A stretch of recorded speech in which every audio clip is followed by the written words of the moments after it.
fire, fire, fire, fire. How a superstar doomed the Japanese TV station overnight? The Fuji TV scandal? Question mark. What happened? Did he show his pee-pee? Here's a very simple question for you. What is the anime with the most episodes? I think it's One Piece, isn't it? Yeah, One Piece is an insane amount. Oh no, actually, no, there is a old ass anime that's from like the 80s and it has like thousands of episodes. Yeah, it's not One Piece. I remember. Detective Conan? Shin-chan? I can't remember. Pre-watched? No, this is not pre-watched. No, I remember talking about it on stream once. Well, most people, including you, might probably reply with One Piece. Yeah, that was my first thought. Ongoing anime currently sitting at over 1,100 episodes, and it doesn't seem like it'll stop anytime soon. But what if I told you that One Piece doesn't even rank in the top 10? It's actually the 16th. The anime with the most episodes is none other than Sazai. Doraemon has like a lot. Holy. Saze-san! Oh yeah, that's the one. Currently sitting at 2,771 episodes. And by the way, it's still ongoing. Yeah. It's a very well-known anime in Japan featuring the daily lives of a family. It has been running for over 50 years, since 1969, and the TV station behind it is none other than Fuji TV, one of the biggest television stations in Japan. At its peak, this show enjoyed some of the biggest sponsors you can imagine. Nintendo, Amazon, Nintendo, Toyota, you name it. The list was endless. But in 2025, everything has changed. For the first time in over 50 years since this show was aired, the commercial breaks were completely empty. Every single sponsor had pulled out from one of Japan's most recognizable shows. And that's because Fuji TV is in the middle of one of the biggest Japanese entertainment scandals in recent history. It involves one of the most significant Japanese superstars of the 21st century, and it has forced him to retire permanently. Now Fuji TV faces an existential crisis. A what scandal? Other Japanese TV networks are currently scrambling to conduct internal investigations to make sure they don't end up the same way. So what the hell is happening right now, and why is the Japanese entertainment industry on fire? Well, let's talk about it. Japan has a lot of unique buildings. Come on, where would you find this other than Japan? Some are so unique sometimes that they become iconic. And then you have Fuji TV's headquarters. Man, this is ugly as shit. If I had a time machine back in the 70s and went to the future, this is what I would expect everything to look. Okay? True. And it's a symbol of Fuji TV's once incredible power. But that's not to say that they didn't have humble beginnings. They started off with this building as their headquarters in 1961, and then switched to this building on the same year before going to their HQ of today. They then grew very quickly and wasted no time innovating where others didn't. Just like the US, Japan had its own Big Three. These were present during the golden age of television in the 1980s: NBC, CBS, and ABC. So Fuji TV wasn't just a part of those Japanese Big Three, they were also leading them. Instead of just focusing on being a television network, they very early on became a media conglomerate, owning their own anime studio, David Production, and even partnering up with Nintendo. They had helped publish two games in Japan: All Night Nippon Super Mario Bros. In 1986 and Doki Doki Panic. There's a good chance you probably I've heard of this. Doki Doki Panic. You never heard of this game. Well, that's because it was reskinned and rebranded. Yeah, I remember. I don't remember what YouTuber talked about this, but they reskinned the game. Yeah, into Super Mario. I forget who it was. It was like an old ass YouTuber. Branded at Super Mario. Maybe it was Video Game Donkey.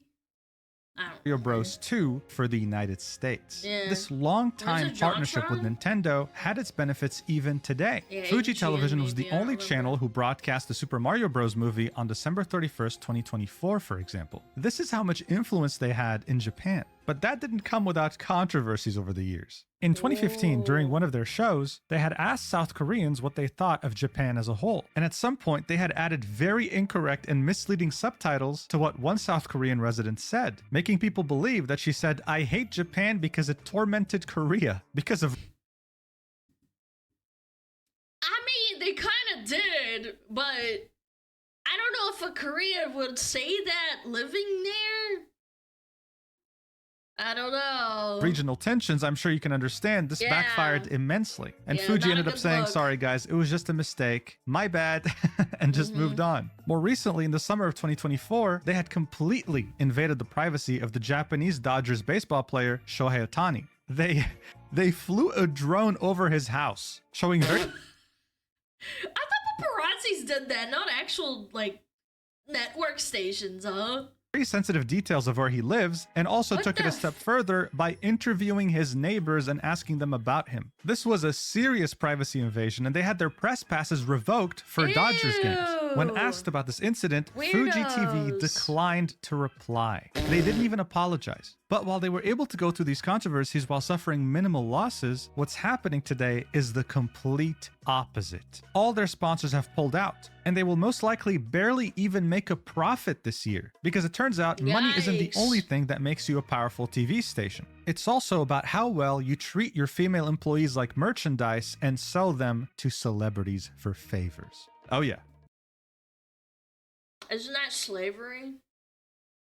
Like, what the frick? What? There's a reason they're facing an existential crisis. But to fully understand the magnitude of the situation, we have to talk about the Japanese idol group SMAP. Established in 1988 when all of its members were practically teenagers, the best way to describe how Japanese people viewed them is the same way the British viewed, I don't know, the Beatles? These guys were absolute superstars in Japan, and it was hard to find someone who'd never heard of them. That is so 80s hair, it's aggressive. With their music even reaching a worldwide audience. It consisted of these 5 members right here, and when they finally decided to go their separate ways in 2016, putting a stop to any group activities, the country went into mourning. There were petitions that were made for them to not break up, but in the end... I mean, to be fair, when Michael Jackson died, people were really sad. Yeah, icons like that, when something happens, people go crazy. Yeah, I'm not gonna say like, oh, Japan, you're so crazy. I'm pretty sure people went into mourning over Michael Jackson. They did go their separate ways after almost 40 years. Every single one of these members went ahead and carved their own path. But we don't really care about that. We only care about one member in particular, and it's this guy in the middle right here, Masahiro Nakai. He would go on to star in so many different TV shows on many different channels and had a show on Fuji TV as well. It was safe to say that any show he was in, people would watch. That's just how much influence SMAP had on Japanese culture. But in this world, you either die a hero or live long enough to become a villain. And this golden age with Nakai would come to an abrupt end when the Japanese weekly tabloid Josei 7 would come out with unbelievable allegations concerning him and a female employee from Fuji TV. On December 19th, 2024, Josei 7 reported that Nakai was supposed to have dinner with a Fuji TV executive and a Fuji TV employee who happens to be a woman. But the executive backed out at the last minute, leaving them alone. During this meeting, a serious issue arose which led to Nakai paying 90 million yen, which is around $580,000 to reach a private legal settlement with the female employee. But that was far from the only bombshell here, because right after, another weekly tabloid by the name of Shukan Bunshun published another allegation accusing the same executive of having set up a bunch of female TV news presenters at Fuji by inviting them to a gathering for the sole purpose of entertaining Nakai. So Shukan Bunshun was pretty... What does that mean? Entertaining, like... Baking... company? Or... sex? You guys thinking sex? Six? Much indirectly confirming that this executive setting up women for Nakai was a common practice within the company. Now bear in mind, at this point, both of these reports were allegations. But when it comes to how Japanese media works, the biggest bombshells tend to be usually revealed by these tabloids. Traditional media in Japan will never be the one to talk about this. This is why people have gotten to a point where they trust tabloids more than traditional media in general. And this was enough to make many people believe it. As a result, on January 7th, one of the other big media giants in Japan, Nippon TV, removed every single hint of Nakai on its television channel. All of a sudden, things were getting very serious. Nakai felt the pressure and eventually released a statement. He started this off by apologizing for the inconvenience these reports were causing to everyone. Keep in mind, in Japan, defamation is treated very seriously. So them basically admitting to this being true means it's very likely true. Because they take that shit super serious. But he also emphasized that some of the reports are not true and that he can't share details because of the agreements he had signed with that woman. He specified that there was absolutely no violence involved and that this was caused due to his incompetence. He ends it by saying, "I sincerely ask that you refrain from speculating or prying into this matter. I offer my sincere apologies to everyone. I am truly sorry." So this was published 2 days after Nippon TV removed any trace of him from their channels, and obviously it doesn't make him innocent at all. If anything, it only confirms what the tabloids were saying. But here's the real kicker. Fuji TV denied the fact that the executive was involved in any capacity with these incidents, and claimed that they were never aware of such incidents occurring, completely Corpos. Deny! We can't afford to lose money! Protect him at all costs! denying any responsibility and pinning this all on Nakai. And I'd say the worst part in all this is that this strategy would have actually worked. This is what they've done anytime they were in any controversy, denying it or just simply undermining it and moving on. But this time it was different because money was involved. On January 15th, an activist investor in Fuji Media Holdings Inc., which is Fuji TV's parent company, urged Fuji's media board to set up a third-party committee to investigate the facts behind the uproar over former J-pop idol turned TV host Masahiro Nakai in the letter that they made public. Now, Fuji's executive board could not avoid this. They had one of their biggest investors demand that they look into this and tell us exactly what happened because it's unacceptable. Well, the executive board was fairly quick. 2 days after the activist investor demanded answers, they held a press conference. The only problem here, though, was that it was a closed-off press conference. Only a few people were allowed to even take pictures. No one was allowed to record. Most media representatives couldn't even ask a question. They could only sit there as a spectator and write things down. And the people who could ask questions weren't really allowed to ask any challenging ones. Controlled media press. Yeah, good way to contain lies. Chat, I'm gonna hold an interview, and it's a free interview, except only my mods can come. You're not allowed to ask me questions. You can sit there and write stuff down, but you can't ask me hard-hitting questions. Okay, got it? I don't know who runs public relations in this company, but this was the worst way you could handle this. I think it's very obvious that after this closed-off press conference, the words honesty and transparency were definitely not on people's minds. It only ended up fueling the flames. It was such a disaster that companies like Toyota and Nippon Life Insurance were absolutely rushing to pull their commercials from their TV programs immediately. The people involved in this disastrous panel were the president of Fuji TV, the director of the board of executives at Fuji Media Holdings, the vice chairman of Fuji TV, but the guy regarded as the emperor of Fuji TV, the 87-year-old Hisashi Hieda, didn't even... You're 87 and you own this company? Retire already, you frick!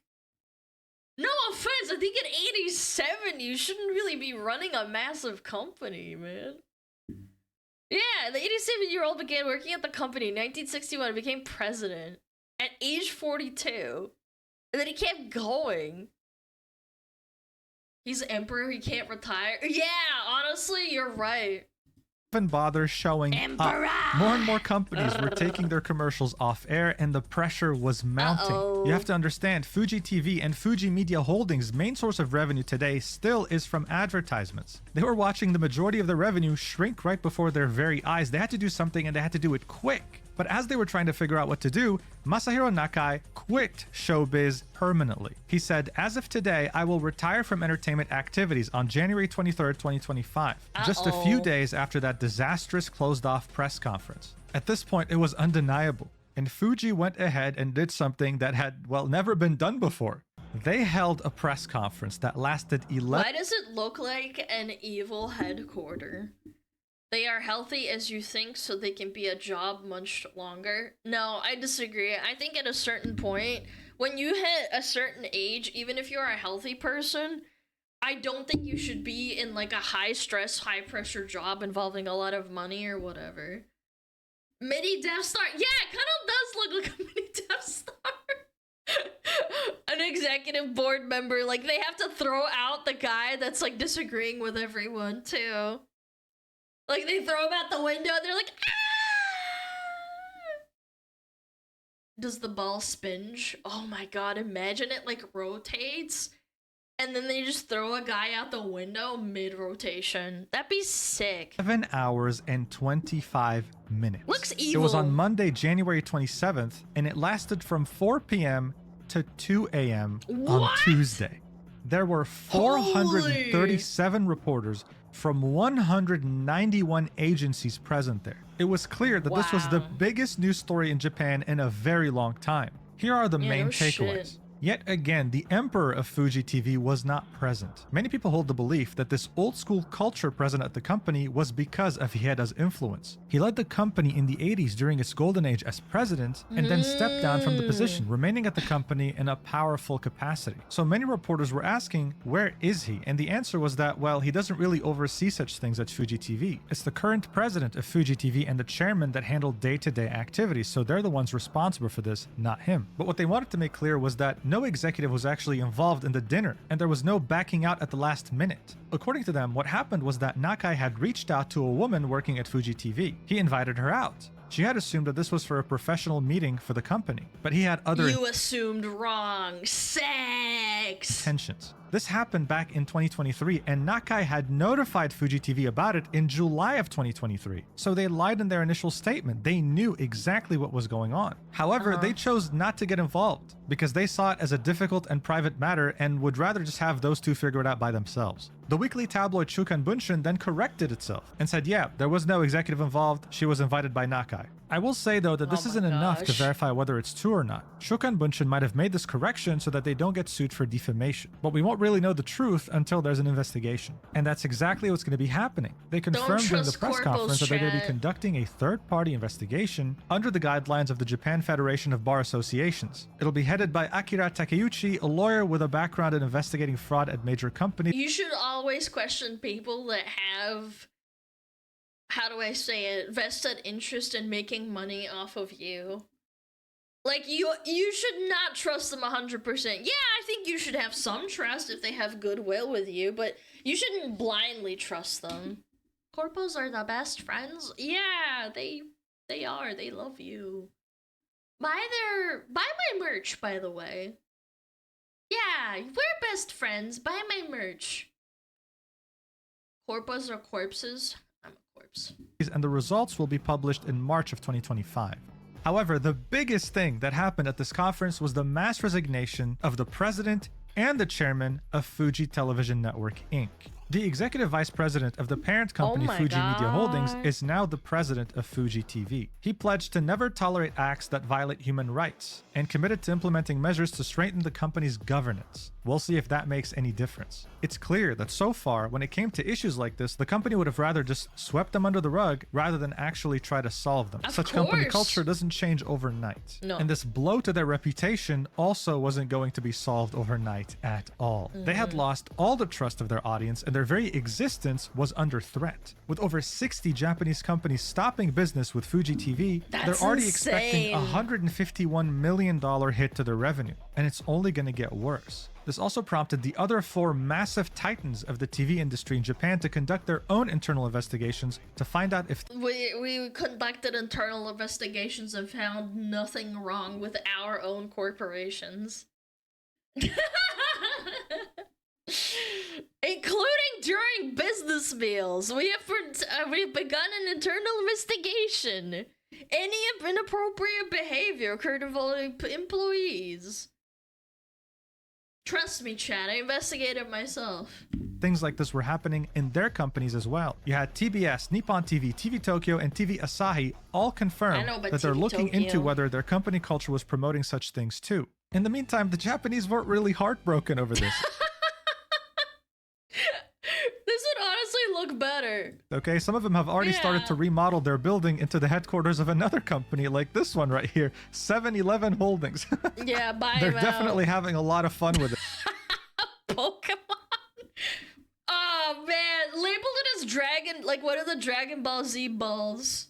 You know, the ones in the ground that look like houses. This, Well, I they can tell are you that houses, much. you know what But I'm saying? overall, seeing Japanese entertainment scandals that have occurred in the past, it's clear that this is a deep-rooted issue within society. Important Mm-hmm. talent for a network like celebrities aren't usually kept with the promise of only money. It's about prestige, being treated like royalty, and part of it comes with them being paired with beautiful women all the time. This reporter from the Mainichi details her experience with this. How at network events, she would be forced to sit next to celebrities and have to entertain them, even pour them drinks sometimes, when her job sometimes involved her going to war zones to cover the news there. If you ask my opinion, I don't think this new president is going to change much. And I think that unfortunately in the future, even though other Again, I'm all for like people having like jobs that involve that kind of thing. Like I've heard of people having escort services, but that's like, you have to be consenting to that. If you're some sort of journalist and then they put a gun to your head, proverbially speaking, and they say you have to entertain this like president guy or like this high-ranking celebrity in our company, or you're gonna lose your job, like, of course, you're gonna be like, what the frick? TV stations are conducting internal investigations. I have to do Things it, like this or will lose my not stop from job. happening anytime soon. But hey, I'm hoping that 7-Eleven does take over this HQ because it does kind of look good. Anyway, This would thank be you so much funny. for watching until the end. I love you so much, and I'll see you in the next video whenever that is. Stay safe out there. Mwah! Mwah! Oh no, the executive can't come, so it's just me and you. Anyway, what's your boob size? Large.